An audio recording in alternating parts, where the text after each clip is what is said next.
VP Racing SportsCar Challenge from Michelin Raceway Road Atlanta, the penultimate round of the 2024 season. A lot of great racing yet to come here over this weekend, and what a beautiful weekend it is. Weather absolutely fantastic. Obviously, not so much for our friends down in Florida. They are certainly on our mind, as are those in Georgia, Tennessee, and the Carolinas after the recent hurricanes. But Road Atlanta, let's talk about this fantastic facility.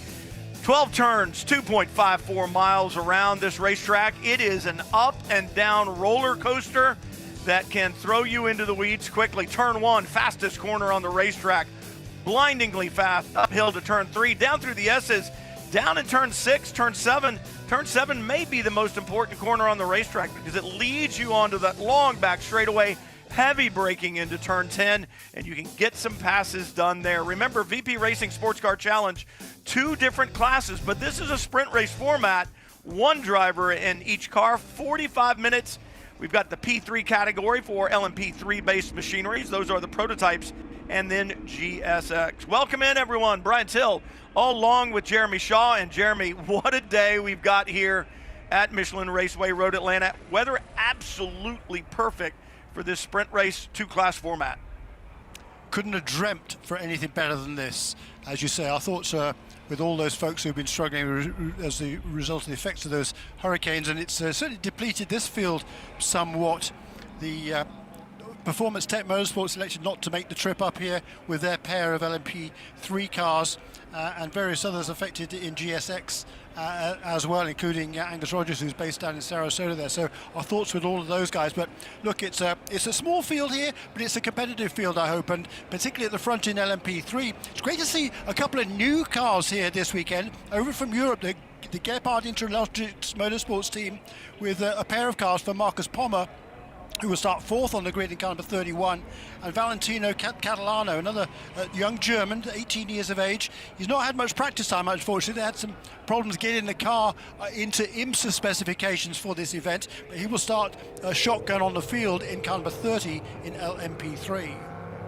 Oh, it looks like a delay leaving the grid for the 23. That's Miguel Villagomez, cannot get it fired. The other cars are going to go around him, and I was just speaking to Miguel just about half an hour ago, and he was so excited. He said, we've got a good car underneath us. We ran a historic event here a couple of weeks ago. We feel like we've got a really good handle on it. We've got a shot at it. But Jeremy, they're sitting still in pit lane, and that is not what you want to see. If he is last leaving the grid, if he gets the car fired, he'll have to start shotgun on the field. Yeah, that's really irritating. He had a super run, as you say, in qualifying yesterday. His final lap was looking really good. The first couple of sectors, he was potentially on a lap good enough, potentially for the pole position. Unfortunately, lost a little bit of time in the final sector, so ended up 3rd on the grid. But it's been another strong performance for him, and we really hope they can get this Escuderia Abro car underway again. Yeah, good. They've got it fired up again. There he goes. So we will have a full, I think it's a complement of 15 cars. Also at the back in the GSX field is another car that's new this weekend, the Kingpin Racing Toyota GR Supra GT4 Evo, car number 9, Tyler Hoffman, local driver from Atlanta, making his debut. He had a good strong run yesterday in practice and in qualifying, but unfortunately with that team not used to the IMSA procedures, when he came in after qualifying, they touched the car. That means instant DQ, all your lap times taken away. He will start last. Field lined up behind the safety car, or the pace car, getting ready to go, and it is a cool day, but not so cool that you're going to have a problem getting temperature in your tires, but a problem right now for the 72. That is Frank Depew, his Aston Martin, coming to a halt. He is pulled off the racing surface. That's the good news. So he's out of the way. We may be able to go green, but what is the problem for Frank Depew? Yeah, the zebra car there, that Aston Martin, that's a great shame for Frank, that Rebel Rock Racing Aston Martin, always a fan favorite here, and Frank looking for a good result. He's also going to be racing, of course, in the Michelin Pilot Challenge race tomorrow. That'll be the feature race tomorrow, but yeah, looks like he's not going to get ready for the start. So look at the front row of each of the classes. In GSX, it's Patrick Wilmot was on the outside of front row in the split decision motorsports BMW car number 88, with Luca Mars, his 4th pole of the season for Core Motorsports number 59 Ford Mustang on the pole. In LMP3, the front row is the championship leader Stephen Agakani, number 6 on the outside for MLT Motorsports. On the pole for Fast MT Racing with Remsite 87 is Jagger Jones. Oh, this is going to be interesting because that was an ugly start. Jagger Jones in the black and white and red number 87. He and Stephen Agakani alongside in that silver and turquoise number 6, kind of bumping wheels, and then a big jump for Jagger Jones. So I'm sure that the officials will look at it. We'll see if there's going to be any action on the start, but we are racing here, and the championship is really decided now that we have gone green and they've crossed the line. It will belong to Stephen Agakani, but I was talking to Stephen yesterday and he said, it is not over, it is not done until we finish the weekend. I refuse to think of it that way. I need to be focused.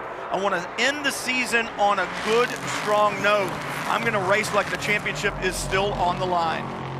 Yeah, that's right. I mean, there's 700 points done. Oh, there's Frank Depew rejoining, or joining the race, I should say. That's excellent to get that car back underway again. He's going to be at the back of the field and the better part of half a lap down, but good to see he is underway in that number 72 car. But yeah, for Stephen Agakani, look, there's still 700 points up for grabs here.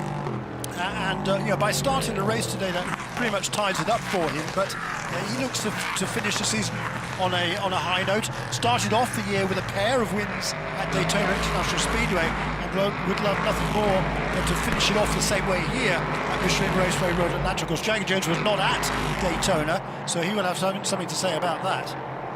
Start is indeed under review. Message from race control, so we'll see what that decision is. Meanwhile, the race up the hill to turn 3. Jagger Jones in the lead. That black, white, and red number 87, a Duquesne chassis right behind him. Stephen Agakani in the number 6 as they race down through the S's to turn 5 in a Ligier. And we've talked, Jeremy, on and off throughout the season about the differences in those two cars. The Ligier has seemed to come to life a little bit earlier in the races throughout their history in LMP3, but I feel like with the Evo packages that have come along over the last year or two, maybe that advantage has kind of gone away a little bit. Yeah, fair point, I think. And these two cars have been pretty evenly matched this season. We've had Jagger Jones has had the majority of pole positions and the majority of wins as well. To be fair, there's only once he has not taken maximum points in the 8 races he has done, and that was only taken away from him as a result of the penalty. But certainly the Ligier and the Duquesne seem to be pretty closely matched. Closely matched indeed, and now Miguel Villagomez in the 23, that beautiful orange and blue Ligier flashes up the hill out of turn 10A and B, now down through 12, looking to chase down Marcus Palmer just in front of him. Palmer, one of those drivers that we were talking about, new to the series, but certainly not new to the LMP3 formula. He and Valentino Catalano, teammates at Gebhardt Racing in Europe in the Prototype Cup Germany. They're champions. They raced together in Germany and won the championship this season. Now have come over here to try their hand in IMSA competition. But interestingly enough, think about that, Jeremy. You've raced all year long with your teammate sharing a car. Now you're going to race against him out on the racetrack. Let's go back to GSX. Down the hill, Luca Mars out of turn 4. Man, that Mustang's been fast all weekend long, Jeremy. Well, it has, hasn't it? It's been the class of the field all season long, really. They've had a lot of great battles with the Motorsports in Action McLaren. Sorry not to see that car here this weekend. Justin Lazare generally drives at the number 21 McLaren. Not here. They were planning on doing the Michelin Pilot Challenge race here this weekend, in which Jesse Lazare will be sharing that car with Michael De Quesada. Unfortunately, Michael, his family based in Tampa, they've elected to stay back home to look after all their interests down there. So that team has not made the trip here. So that means that pretty much plain sailing here for Luca Mars. But Patrick Wilmot is doing his best to chase there in that second position. The Genie Garage Doors BMW for Split Decision Motorsports in second position. Scott Blinn, Mark Brumman having a good run into turn 10, into the heavy braking zone. Blinn aboard the 45. That just fluorescent day glow, yellow, green, whatever you want to call it, tennis ball colored Aston Martin, and Brumman just behind him, the Autotechnic BMW, the number 25. And the penalty at the start I was thinking perhaps something up front, Jeremy, but it's actually for Miguel Villagomez for improper start procedure. So I think the team a little bit confused. They got mixed up. They got flustered when the car wouldn't fire on the false grid, and now it's gone from bad to worse from Villagomez. He said he had a good car underneath him, so we've got time, and if we were to have a full course caution, Jeremy, he'll be right back in the fight. Yeah, certainly will, and let's hope he can. I think the problem there is he worked his way past several cars, having left the pit lane at the very back of the entire field. So whatever it is, he's got that penalty he's going to serve. That's going to drop him way out of contention. He moved himself up into the 5th position, challenging for 4th in the first couple of laps, but now he's got a lot of work to do in that number 23 car. Meanwhile, a little bit farther back down the field, Scott Blinn in that unmistakable bright yellow Ruckus Racing Aston Martin. He's got his hands full there with Mark Drummond right behind him in the AutoTech Racing BMW. That's the battle for the 4th position overall in the class, and also the battle for the bronze driver rating drivers. So that's the battle that's heading on now. Mark Drummond's going to look to the inside at the chicane under braking. Gets it done, Drummond through, so BMW past Aston Martin as they rocket out of turn 10 up the hill, but Blinn not going to let that go. He will push back, and as you said, the battle for the bronze championship also underway. Bronze drivers, we'll call them a little more experienced. Maybe that's the right word I'm looking for. It's an age-related deal, as all the drivers in the field are bronze rated. So up the hill, Blinn goes, trying to catch the BMW in front. Speaking of trying to catch a BMW, Tyler Hoffman aboard his Toyota, his Supra, trying to chase down Patrick Wilmot just in front. Yeah, he's caught up. Yeah, good job in the early stages here from Tyler Hoffman. He knows the way around here, of course, from Atlanta, Georgia. That Kingpin Racing Toyota Supra started last on the field and worked its way quickly onto the tail in that now involved in a battle for second place position with Patrick Wilmot. Well, and you got to think about the battle that we were just talking about with Scott Blinn and Mark Drummond. Blinn leads the Bronze Drivers' Championship in GSX. Drummond back in 5th, so Scott can't get too racy and throw it all away because Mark Drummond really isn't in it. And Angus Rogers, one of those drivers who's sitting this event out because of the hurricanes down in Florida. So really Blinn has a great lead in that championship. He just wants to go have a good race right now. He doesn't need to think too much about the championship, but don't get too racy. You want to finish today's race, and then tomorrow in the final round of the season, maybe you can get a little more aggressive. Yeah, that would be the plan, wouldn't it? And he'd like to do that, but first things first, get that championship wrapped up.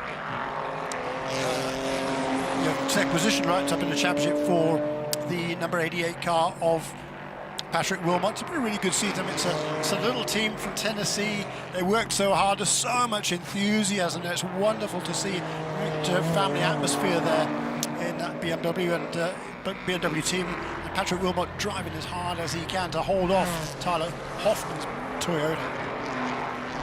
You are an IMSA fan, you'll recognize the name of Tyler Hoffman if you watch Lamborghini Super Trofeo. He spends a lot of time in that series.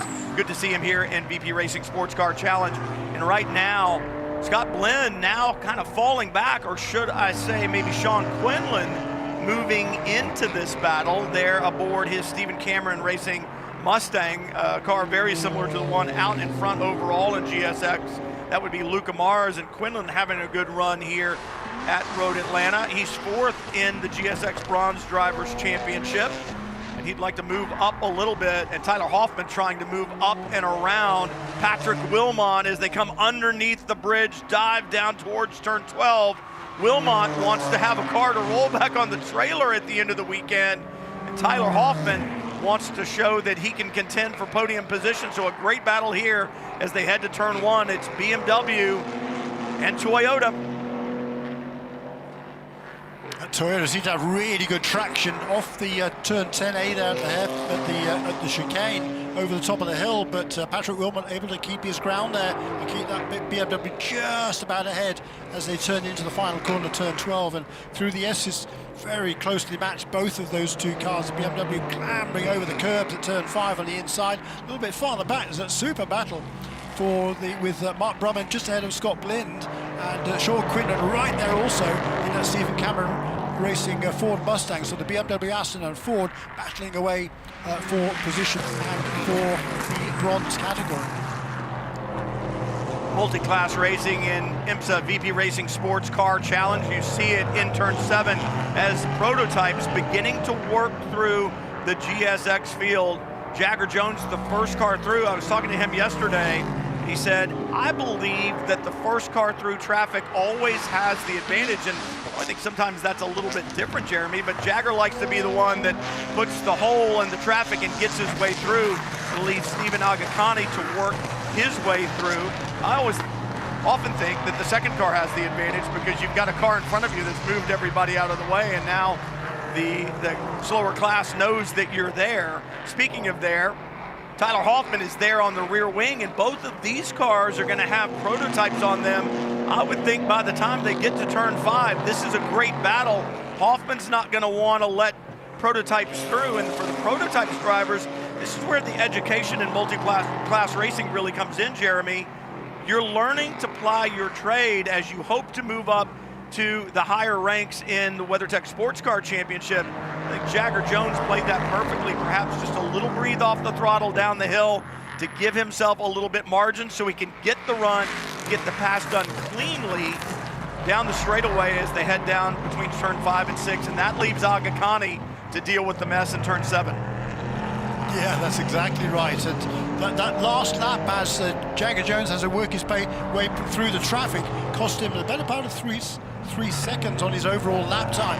Last lap around was a 1 minute 21.1. He has set the fastest lap of the race, a 1 minute 18.2. That just shows how much time you can lose here if you catch the traffic in the wrong position on the racetrack. Yeah, easy to lose seconds here to traffic. And now, looking back at the battle, that's Brian Thenis aboard the red, white, and blue number 77, and he has his mirrors full right now. But Marcus Palmer, we talked about, a newcomer to the series, but not to LMP3 machinery. Palmer learning this racetrack, learning the competition in the series as well, and been very impressed with Thenis this year. Longtime racer, a lot of experience. But now, Royal in a pretty good battle with a driver that he knows absolutely nothing about, Jeremy. He doesn't, but Marcus, he's got a pretty good pedigree in Europe. He's 33 years of age nowadays, but 10 years or so ago, he was a bit of a rising star. He won the German Formula 3 Championship in 2014, having done Formula BMW and been a karting champion before that. He also finished third in the, do you remember the old Auto GP Championship? Old F3000 cars, basically. He finished third in that as well. Been racing in GT cars primarily since 2016. And as you say, having raced in the German Prototype Cup the last couple of years for LMP3 cars, finished second, I think, last year, and won it this year with Valentino Catalano. So he's got lots of experience, has Marcus Palmer. New to this racetrack, of course, seems to be picking it up pretty quickly. Well, and this is where the unfamiliarity with the series kind of comes in, because certainly a very experienced driver is Palmer, but you just saw it right there. Brian Thenis by the GSX cars, and Palmer seemed to hesitate just a little bit. I don't know these drivers. I'm not real familiar with this racetrack, just discovering it as I've come in this weekend. A little bit of hesitation there by Palmer to say, I'm going to make sure this is going to work perfectly before I risk the car. Yeah, again, with that experience, he's pretty smart. He's a canny driver, I think, is Marcus Palmer, fair to say, and he's not going to extend himself too much. His focus is really on tomorrow. Going to get more experience under his belt today of this racetrack and how the cars race over here, and then see if he can push hard tomorrow. But he's certainly going to give Brian Thenis all he can handle as this race progresses. Meanwhile, that battle still going on for the fourth position in GSX three-car battle. It's super to see Mark Brumman, having made that pass, holding on ahead of Scott Blind, but not by very much. And Sean Sean Quinlan right there with him as well in that orange and blue Ford. Brian Till, Jeremy Shaw with you. The penultimate round of the VP Racing SportsCar Challenge from Michelin Raceway Road Atlanta. Round 11 on the season. Round 12 will be tomorrow morning. Great racing going on right now, and the battle for fourth really heating up once again. Scott Glenn aboard his Aston Martin down towards turn 10. Just in front of him, Mark Brumman aboard the number 25. Red, white, and silver BMW. This is going to be a battle in the braking zone. We'll see if Glenn can do anything with it. Not comfortable enough to get it done, but does close up. And Sean Quinlan, his Mustang right there. These are the same GT4-based cars that you see in the Michelin Pilot Challenge. And it's a great opportunity for drivers to spend a lot more track time. And we see Sean Quinlan do that, Frank Depew. Other drivers do this on the weekend. It gives them more time to get ready for Michelin Pilot. And now here's what multi-class racing brings you in turn 1. It brings you a gaggle of cars as Miguel Villagomez aboard the number 23 trying to work by, and he's now split up the battle. And this is the difficult part, Jeremy. Here in turn 4 and then down through the S's, you need to get by, because if you don't get by in turn 4, you need to be patient, which no race car driver is particularly good at, right? You need to be patient all the way to turn 5. Yeah, it's not a trait that many drivers are known for, but it's so important here at Michelin Raceway Road Atlanta. I mean, you're making a pass down through the S's, it's inviting danger and trouble, and you need to avoid that really if you possibly can. Down the hill into turn 12 goes the battle for third.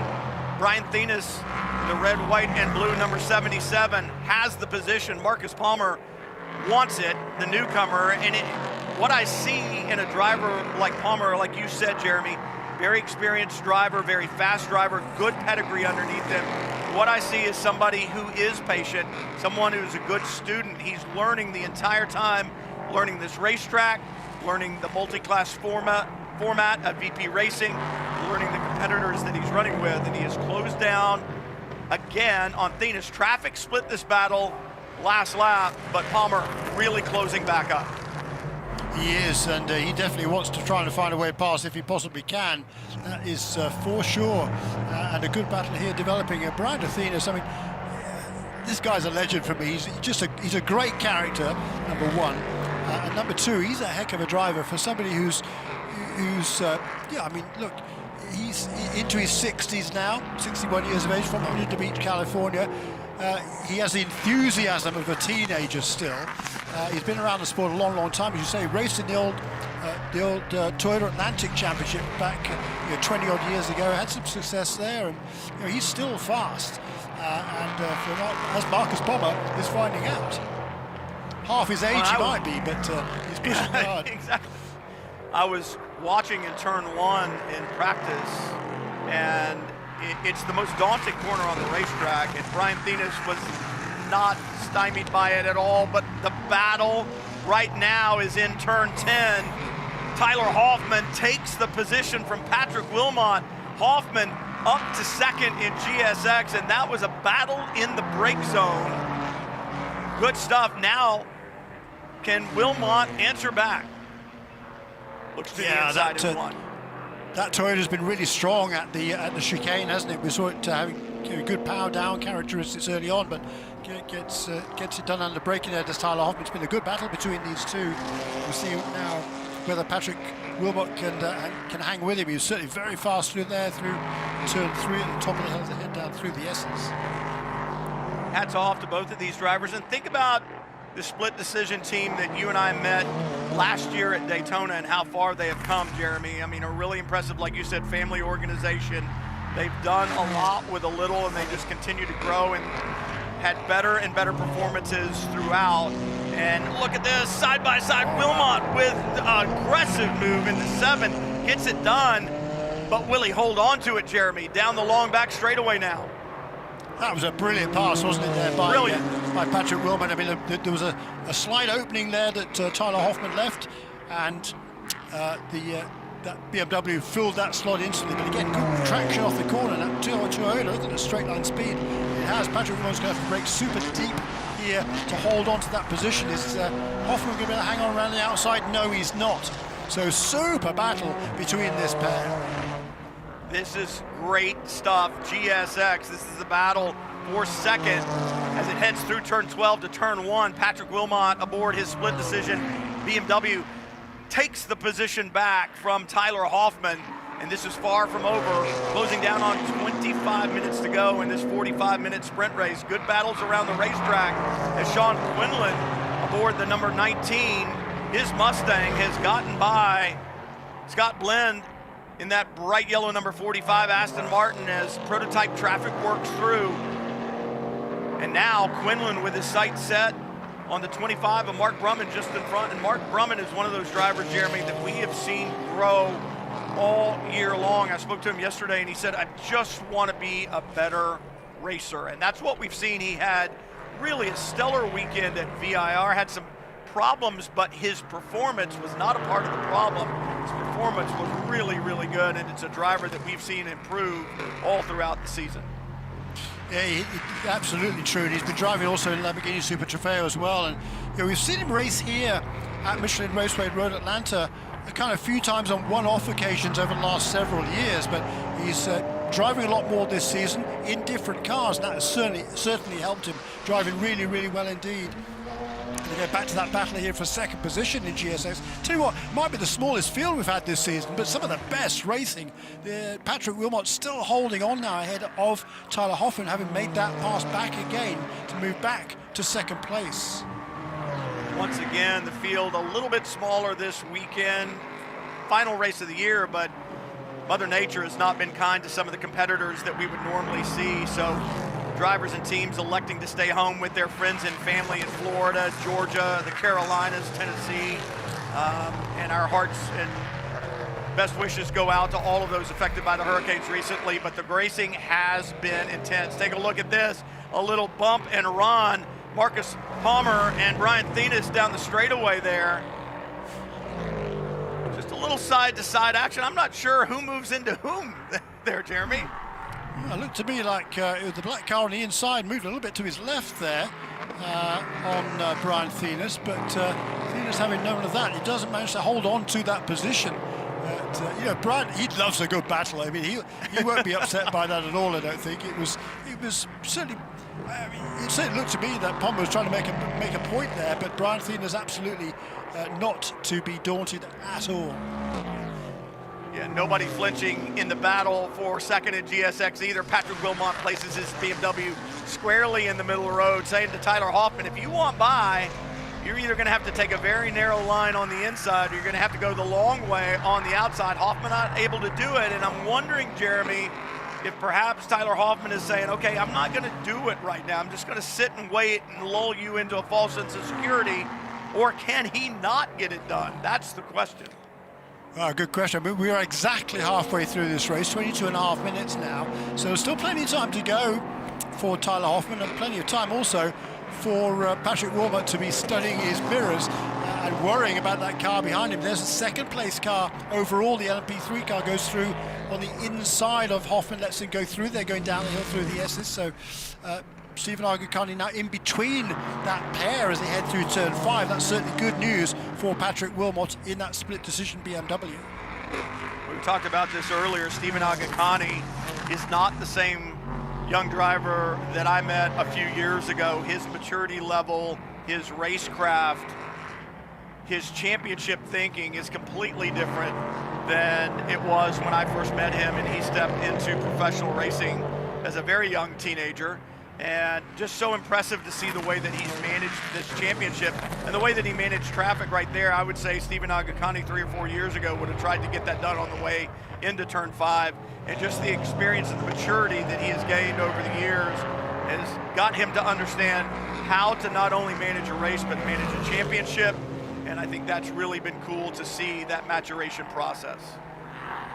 Yeah, very much so. Yeah, his little bit of a block there.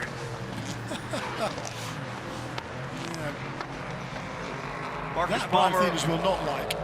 No, he will not like that. Palmer has managed to find, well, no, Palmer has actually slipped back. That's Valentino Catalano just behind Palmer in the 31. Thinas has gapped Palmer just a little bit, and Valentino Catalano, who did not qualify, and really this is your first time on the racetrack really all weekend long, is now closed in on this battle. So that young 18-year-old German really finding his way around the racetrack, and you kind of wonder, is Palmer just saying, okay, follow me, I'll show you the ropes, and then we'll get it done tomorrow? So what's going on here? Or has he closed down on both Thinas and his teammate, Palmer? Look at this, flashing the lights. No, flashing the lights at his teammates. That's the driver that he shared the championship with in Prototype Cup Germany, and he's going, hey buddy, out of the way, I think I've got a good car. Yeah, I mean, I think Marcus Palmer has been coaching Valentino Catalano. Might be wrong on that, but that's that's probably the most likely scenario. And now the pupil is taking something to the tutor, and they both of them closed up on Brian Thinas. I mean, the gap about 7 or 8 laps ago was about 6 seconds between the two Gebhardt Interlogistics cars, but now, as you can see, it's just a few car lengths, and Catalano certainly has made up that ground. His best lap of the race is a 1:18.4, which is actually quicker than Palmer by quite a margin. Palmer's just done his best lap of the race, which was a 1:19.3, and so it's certainly Catalano has been pushing to catch up with Palmer, and now that both of them have caught up also with Brian Thinas. So we've now got a 3-car battle for second, fourth, third position overall. The battle for the lead, by the way, isn't, because Jagger Jones got about 8.5 seconds over Stephen Argacani in second place. Interesting, the growth of scholarships in motorsports over the years. Jeremy, you've been a part of some of that with Team USA and helping young drivers out. And for Valentino Catalano, he is one of those scholarship recipients from the ADAC GT series over in Europe, and that's why he has the seat that he has. He's learning about multi-class racing right here. Look at this. Catalano goes with Thinas. Palmer goes around the outside of it, and it's going to be Palmer who takes advantage, and now Catalano's looking up the inside. Is going to get past Wilmot in the BMW. Palmer goes to the point. Thinas now in between the two teammates. Brilliant stuff, absolutely superb racing there between those multi-classes as the battle for second position. GSX gets overtaken by those LMP3 cars, and wow, that was exciting stuff. But Marcus Palmer, he's made his escape. Look at how this all unfolds. Pick your way, and I think Catalano just hesitated for a moment, and Palmer said, no, I'm going this direction, gets it done, and Catalano hung up just a little bit. I wonder, though, if the balance is going away on the 77 for Brian Thinas, because now that Palmer's gotten by in just that half lap, he's kind of checked out, and Catalano really putting the pressure on. In fact, there was close to contact in turn 6. Catalano really applying the pressure now. It seems to me like Thinas headed in the wrong direction. Yeah, true that, and the youngster here, Catalano, is going to make a move and get him on the straight, and Thinas wisely protecting the left-hand side of the racetrack. They'll give him the inside under braking for the chicane, but I think Catalano is going to be far enough ahead there, and he indeed, having cleared Thinas, moves across to protect that inside line, just to dissuade any thoughts that Brian Thinas might have had. Catalano, though, up into fourth position overall in car number 30. Interesting. Like I said, I feel like the pace is beginning to go away for Brian Thinas, so I'm not sure if that's something in the handling department. Mechanical issues on these cars, they seem to be almost bulletproof. No race car is bulletproof, obviously, but they seem to be almost bulletproof in the power department, so we'll have to check afterwards and see if we can find out if that was an issue for Thinas or Catalano just learning his way around the racetrack. Problems for Frank Depew aboard the 72. It's a spin there on the exit of that corner. He's got it, excuse me, underway again. But yeah, looks like a problem here for number 72. That's unfortunate. Yeah, he's got damage, I believe, to the front suspension, not allowing that car to turn. So he's tried to move it off the racetrack and get it going again, but cannot get the direction change done. And this, I believe, is going to bring out a full course caution. And if it does, Jeremy, man, the last 12 minutes, let's say, because we've got a little under 16 minutes to go. I would think last 10 to 12 minutes of this race are going to be exciting because the entire field's going to come back together again. That's the thing about big leads. They don't matter halfway through the race, because if you have any kind of an issue and the caution flies, the race starts all over again. Let's see if we can see what happened to Frank Depew. That was at the exit of turn 7. Hard acceleration coming off the slowest corner on the racetrack. Got up on the painted curbing, but traction control is a great thing, Jeremy, but it doesn't defeat the laws of physics. And a lot of times these drivers, you run with the minimal traction control that you can. Looks like Frank just got caught out there, or something happened in the car, snapped sideways, contact with the wall, driver's right, and just something deranged in the front suspension, probably a steering arm, and was not able to get that car sorted, the direction sorted out. And AMR safety team on the scene. They will get this taken care of between track safety personnel and the AMR safety team that we see at every IMSA event. They will get this taken care of and get Frank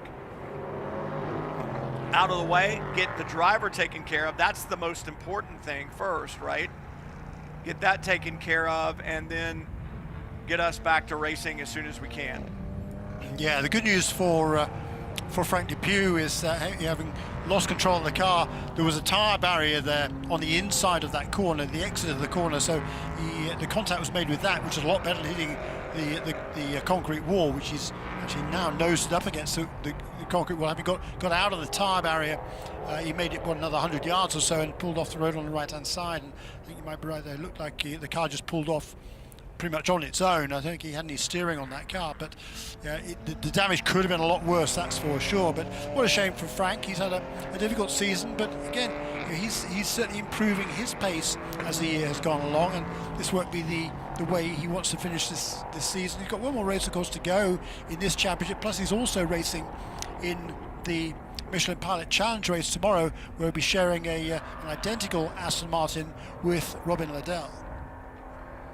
Contact with the tire wall was on the driver's side of the car, and interesting to see the AMR safety team go to the right side of the car. That leads me to believe that the left door is not operational because of the contact. I saw one of the safety personnel go to the door and kind of make a motion of it's not working. So they've gone to the right side of the car, making sure that everything is okay, and now able to talk to Frank, get that car sorted, pulled off the wall, and then they'll get the flatbed up there, get it loaded, and hopefully we can get back to racing as quickly as we can. But obviously the most important thing is to take care of Frank.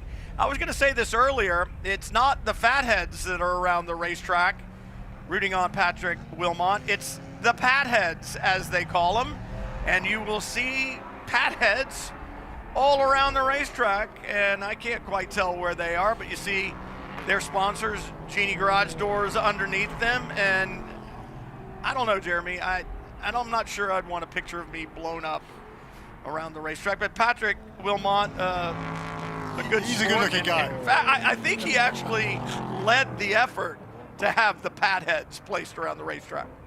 Just love it. I mean, just the whole atmosphere there around that team is really top-notch, and they're here to have fun. And they're also here to race hard, and Patrick Wilmot has done both of those, achieved both of those two during this race. He's raced hard, he's had a super battle here with Tyler Hoffman. We're going to be going green probably with a little bit less than 10 minutes remaining in this race, and he's had quite a battle throughout this race so far. VP Racing SportsCar Challenge from Michelin Raceway Road, Atlanta. Fans enjoying a good one under full course caution for the first time for an incident with Frank Depew at the exit of turn 7, and the AMR safety team on the scene quickly trying to get Frank Depew's stricken Aston Martin sorted on a flatbed so we can go back racing. Brian Till and Jeremy Shaw with you. And Jeremy, my question for you is, both for Jagger Jones, Stephen Agakani, but especially for Patrick Wilmot and Tyler Hoffman. We saw the battle there, right? I mean, is this good? It cools your tires down. Great to see Frank Depew there. He'll climb into the AMR safety team. Anytime you make contact here on the racetrack and and your car needs to be moved with the help of the safety workers, i.e. a flatbed or a wrecker, you're going to go to medical just to make sure that everything is okay. But this is going to give those drivers, Jeremy, a chance to cool those Michelin tires, but it gives your competition the opportunity to park on your rear wing. Do you want cooler tires, or do you want your competition close to you? No, you want the competition as far away as you possibly can. No, you're absolutely Exactly. right. And for Stephen Agakani, in second position now in the MLT Motorsports Ligier, he'll be hoping that Jagger Jones has taken more out of the Michelin rubber on his Duquesne chassis for Fast MD racing with Remco, and that Agakani himself will be able to challenge a little bit more in the closing stages. I mean, he was all over Jagger Jones at the beginning of this race. Certainly, the Ligier gets up to speed pretty quickly from cooler tires, and the tires certainly will cool down dramatically during this safety car period. So this will certainly be a good opportunity here for Agakani. I mean, the championship is now won. He can't be caught in the points now. So for him, look, go for it. Try and get that win again, and finish off the season in the best way possible.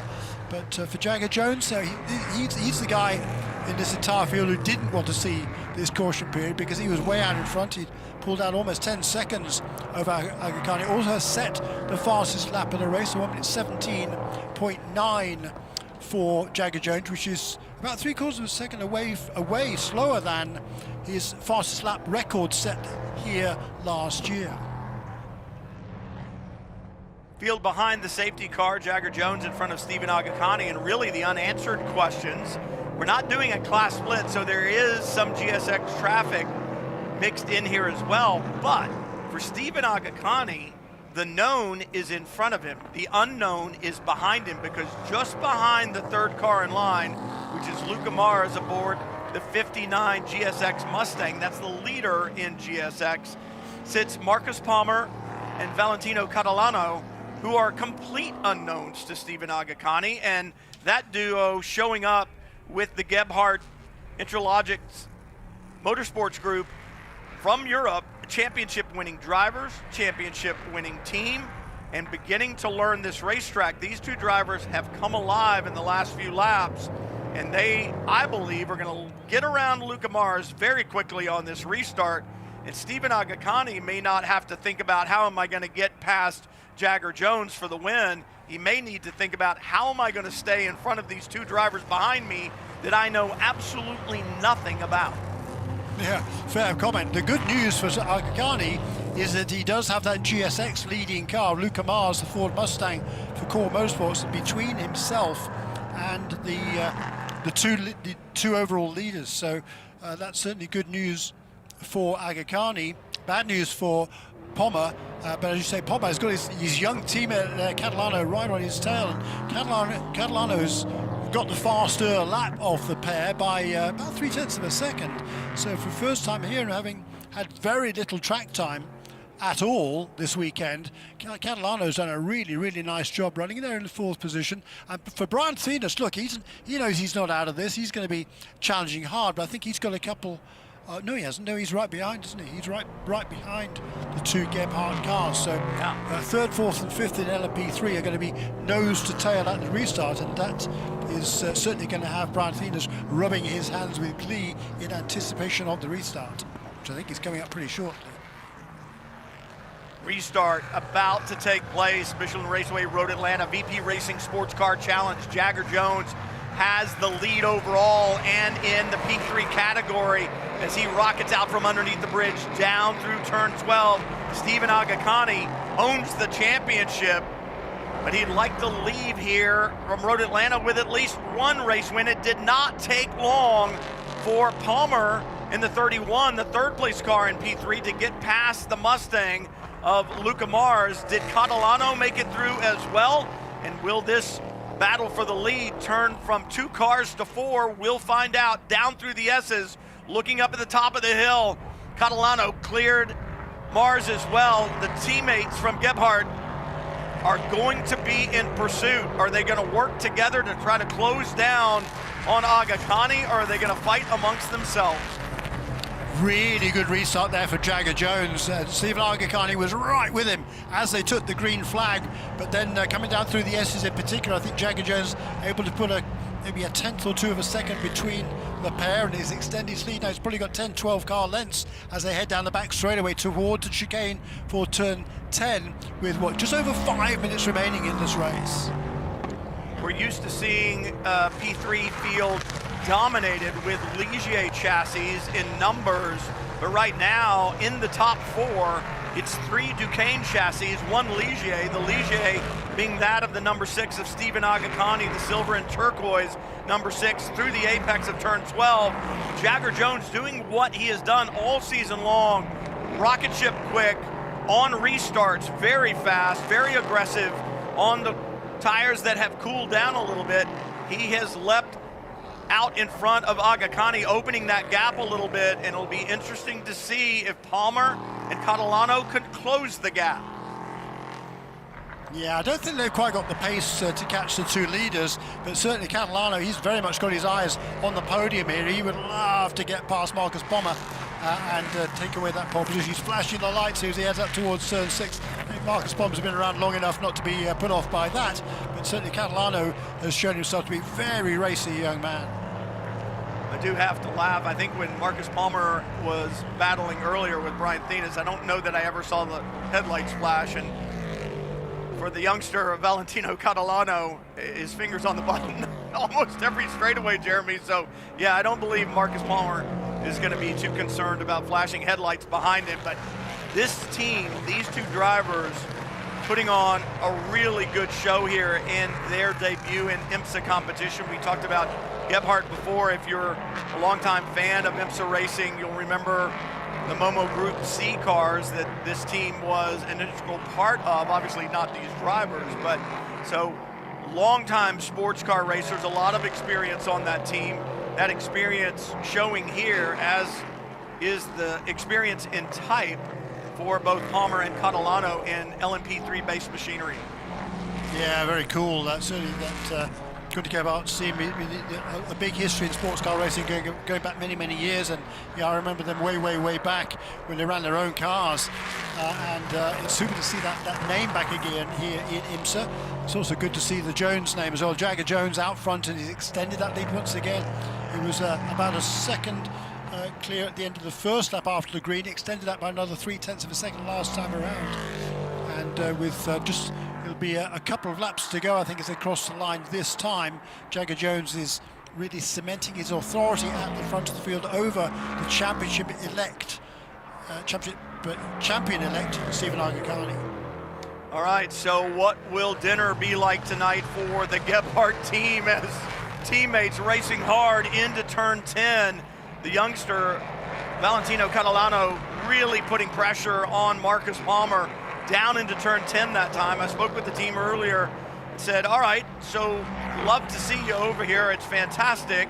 Obviously, the season done in Germany in the Prototype Cup Germany competition, you won the championship. Is this just a kind of a racing vacation, or are you kind of investigating what your future plans could be? And I just kind of got a wry smile and a little comment of, well, you know, we've been here before, but we're racers. We just like to race. So yeah, maybe we could see some other competition next season. We'll have to wait and find out, but it's great to have that team in the paddock this weekend showing why they're championship winners in Germany, and love to see them here. Always good to have more competition in the series. Yeah, it certainly is, and 2 more Duquesne chassis has been pretty much, I mean, the lone Duquesne this year has been that Fast MD Racing with Remco machine, number 87, with which Jagger Jones has done such a good job, having not taken part in the first 2 rounds of the season. He's been the dominant force since then, and he'll be coming up to take the white flag this time around. So it looks like another win here, just a lap to go now for the Duquesne of Jagger Jones, but good to see those other Duquesnes here as well, fighting with the Ligiers. Past the line. This will be fastest lap of the race, really making his point here, isn't he, Jagger Jones? Well, remember, Jeremy, was it last year that he had the mechanical problem late in the going? In one of the 2 races? Yes. It's not over until it's over. Yeah, they ran out of fuel is what they did. I was being nice and said a mechanical problem, but yes, they ran out of fuel. Yeah, closing down. That again. Yeah, no, we don't need to say that again. Closing down should be white flag next time by for Jagger Jones. He has not seen it yet. Looking down to the start stand. White flag indeed in the hands of the starter and will be displayed to Jagger Jones as he comes by the line the next time by. And for Jagger Jones and Stephen Agakani, two very different championships. And speaking to those two young drivers over the weekend, for Agakani, he essentially had a 700-point lead when Jagger Jones showed up at St. Petersburg. Jagger Jones essentially undefeated on the racetrack since that time. The only race he did not win was when, as you pointed out earlier, technical infraction in race number 1 at CTMP, Canadian Tire Motorsport Park, as the white flag waves. And that's the only blemish on the record. And for that Fast MD Racing with Rimstar team, they got together and said, look, we need to rebound from this. We need to do things right. Speaking with the team yesterday, the vast majority of those crew members are somewhere between the age of 20 and 22 years old. So it speaks to what this series is all about, not only bringing drivers along, but building teams as well. And that's exactly what they're doing there with that program. And they just said, look, we need to focus and get the job done. What did they do the next day? They came back and another victory for Jagger Jones in that event. So that team learning as well. And speaking of teammates, this battle continues between teammates in P3 into turn 6. Yeah, they managed to sneak another lap in there. They got past the checkered flag just before the 45 minutes of lap, so it'd be one more lap than I was anticipating, and that's certainly good news for this pair. And Catalano here is tucked up right underneath the rear wing of Marcus Pombo, who's going to have to defend that line going down into the chicane for the final time. He'll make that defense, and we'll see if he can make it work. Catalano looking down to the inside, nothing doing, not enough time, not enough space to get it done. But for Jagger Jones to the checkered flag one more time, 8 wins in the 9 races that he has competed in so far in 2024. Another win for Fast MD Racing with Rimstar. Great job, Stephen Agakani doing what he does, continuing to manage. He said, I am not going to throw it all away in the final races. I'm going to win this championship, but I don't want to leave this season on a sour note. I want good, strong finishes and smart races. That's what he's had. Luca Mars, 1 straightaway to go before he gets to the checkered flag. Yeah, a dominant performance by Luca Mars here, the youngster from just outside of Pittsburgh, Pennsylvania. A dominant performance by him. He's been way out in front the whole way. This core motorsports team, they've done a super job all season long. We'll see Luca driving a very similar car in the Michelin Pilot Challenge race tomorrow, but a great way to start off his race weekend with another win in GSX. Luca Mars to the line, 3 poles on the season, and now it turns into 6 victories and a championship for Luca Mars across the line in that Mustang. And this team doing not only a stellar job all year long, but this is a team based in Florida as well. So for the entire Core Motorsports group, what a great job they have done, and another victory for Luca Mars. So Stephen Agakani, now I'm looking at timing and scoring, and did I miss a penalty somewhere along the way? Jeremy, did we miss a penalty? Understanding that there is a 10-second post-race time penalty assigned to Jagger Jones. Remember when I said I thought the start was under review because of what we saw there at the front of the field, Jeremy, but instead the 23 got the penalty. Well, now understanding there was an additional penalty that we missed. Here's the start. Look how out of line they were. So down the hill, did he just simply go too soon?